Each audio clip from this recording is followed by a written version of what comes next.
Ever since I was a little girl, my parents would take me to distant places around the world.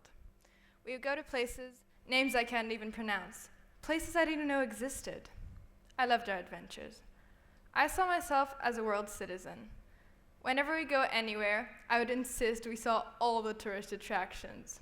I dragged my parents from theme park to museum, museum to gallery. Me being slightly pedantic about the way I manage my time, I'd set a set itinerary before every trip and make sure that by the time we have left, I had ticked everything off my list. I wanted to get the full experience, gain as much as I could. I treated traveling as most people do. I saw the world as though I was reading a guidebook. Whenever we would go on any trip, I didn't want to miss out on anything after traveling such a long way.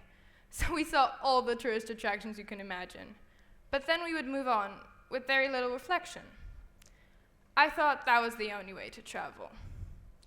Well, no doubt this kind of traveling isn't bad. It's actually really important because it taught me to truly perceive and respect the surrounding beauty and diversity, the impressive harmony of Taj Mahal, the unique taste of soup on the sidewalk of Hanoi, or the unimaginable starry sky and the pinky red Milky Way over the Australian desert.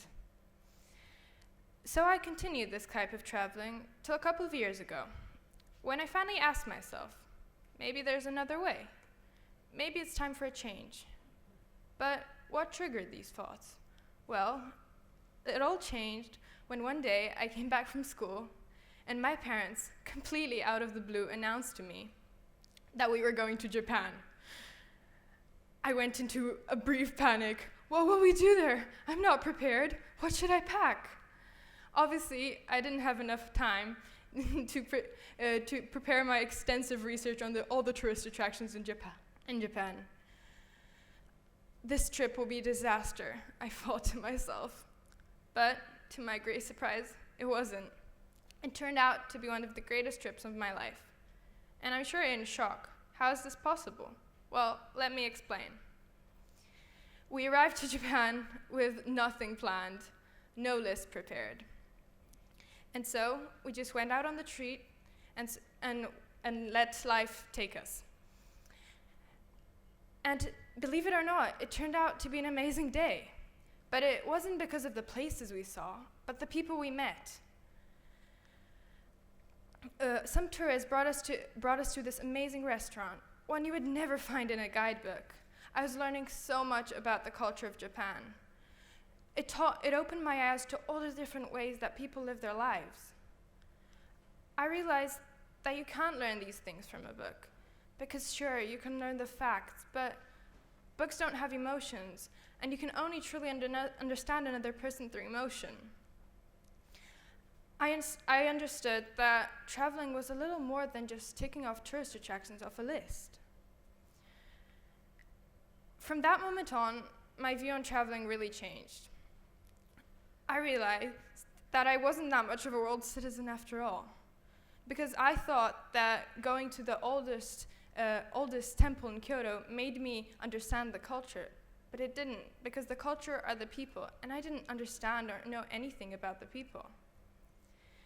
So now, I don't make any more crazy lists with impossibly many attractions, and I try to plan time to simply enjoy myself, meet new people, let myself have a real adventure.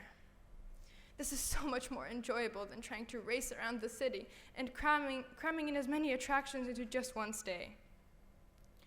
The truth is, we shouldn't travel to see more monuments, but to meet new people. To meet new people. Without people, travel is just like a series of postcards, images following one another.